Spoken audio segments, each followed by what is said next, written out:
अर्थात पवित्र आत्मा शक्ति जो व्यक्ति अनुभव करे से सबु बेले प्रभुंकर साक्षी हेकर बंचब।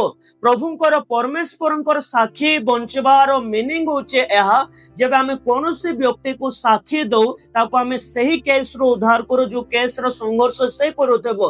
अर्थात बाइबल को आगला जो व्यक्ति पवित्र आत्मा शक्ति को ग्रहण करे से अन्य को उद्धार करि पारिबो, शैतान रो दंड ठू ताको उद्धार करि पारिबो, डेविल रो बंधन ठू ताको उद्धार करि पारिबो। कारण पवित्र आत्मा शक्ति जे अनुभव करे से अन्य को उद्धार करे एवं परमेश्वर साक्षी हे कि समस्त प्रकार दुष्टात्मा मान को ठारो मंद शक्ति ठारो गोटे व्यक्ति को उद्धार करबा पई से एलिजिबल पर्सन अटे जे पवित्र आत्मा शक्ति को ग्रहण करुअछि।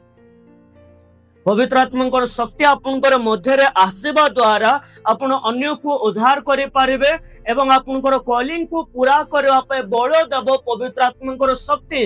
आपण जेबे आपण आह्वान अनुसार परमेश्वरंकर चलिबे, परमेश्वर जो आह्वान रे आपनको आह्वानित करिबे प्रभु आपनको सब बेले तांकर शक्ति एथि पाई दउथिबे। कारण प्रभुकर कॉलिंग को पूरा करबा पे मान को आवश्यक अटे पवित्र आत्मा शक्ति।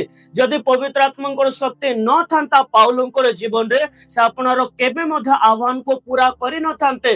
बाइबल रे जेते भी जन प्रभुंकर प्रतिज्ञा को पूरा करिसेंते, जेते भी जन परमेश्वरंकर सब योजना को पूरा करि अछंते, से समस्त व्यक्ति पवित्र आत्मांकर शक्ति रे परिपूर्ण थिले। कारण पवित्र आत्मांकर शक्ति रे परिपूर्ण थिबा व्यक्ति सर्वदा आत्मिक जीवन रे सफलतार जीवन को बंची पारिबो। से जहा चाहिबो